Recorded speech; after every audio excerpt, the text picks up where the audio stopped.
I got a bunch of guys, man, but let's start with one. Let's start with James Madison, right? Yep. Quarterback, Alonzo Barrett III. You talk about the guy that went out there and had Mac Brown deciding whether or not he wanted to retire. 7 total touchdowns. First time in Sun Belt Conference history someone has scored 7 touchdowns. He was 22 of 34 for 368 yards, 11.4 yards an attempt, 5 passing touchdowns, 13 carries, 99 yards, 2 touchdowns.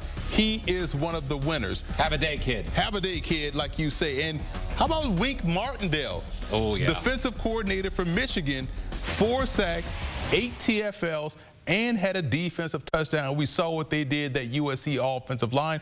And I always want to tip my cap to the Monmouth Hawks, getting their first win in their school history over an FBS program. They beat FIU tonight.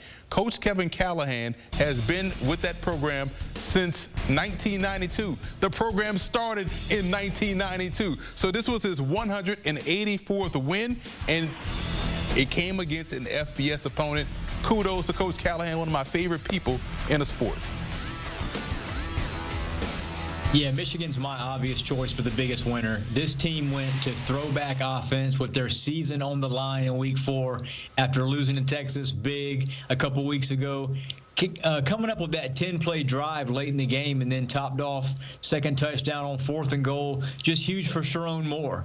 I mean, there's still issues on offense, throwing for less than 40 yards, Alex Orji. But credit to the offensive line, man. They got behind in the trenches.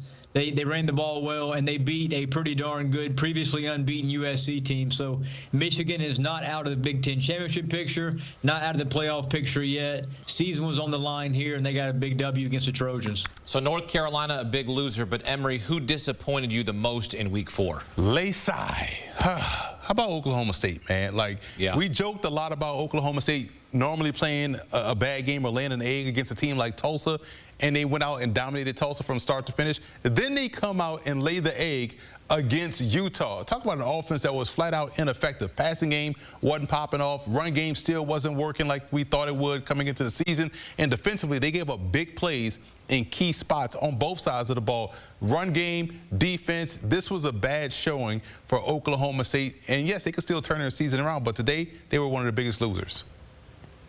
Yeah, Northern Illinois is the big loser for me. Read all the press clippings after beating Notre Dame, got in the top 25, and then what happened? They lost at home in the MAC opener to a first-year coach, Pete Lembo in Buffalo. Huge opportunity, by the way, to push forward in that G5 playoff race after Memphis lost, and the Huskies couldn't get it done. So NIU, a big loser for me. Meanwhile, Notre Dame beats Miami of Ohio and is back in the playoff picture. NIU out of the race now. Notre Dame able to beat a MAC team. Look at that. They were to get that done. But they got beat by Northern Illinois, so they get it done, though. As for the Heisman race, Miami quarterback Cam Ward entered the day as the favorite, followed by Ole Miss quarterback Jackson Dart and Jalen Milroe. Alabama is idle this week. Emory, who improved his Heisman campaign the most here in week 4? I would say Jalen Milroe, because Cam Ward kind of stayed steady with the performance, but Milroe, based off the last time we saw him. So Milroe didn't even play, and he improves. Didn't even play, and he improves because Dart had a good game, but it kind of went under the radar. It wasn't a Jackson Dart type explosive type game. But Milroe, by not playing, and the last time we saw him against Wisconsin, he was outstanding, which sets the table for next weekend when they take on another big opponent. And here's an opportunity for him to step on the stage and show people why he should be in New York City.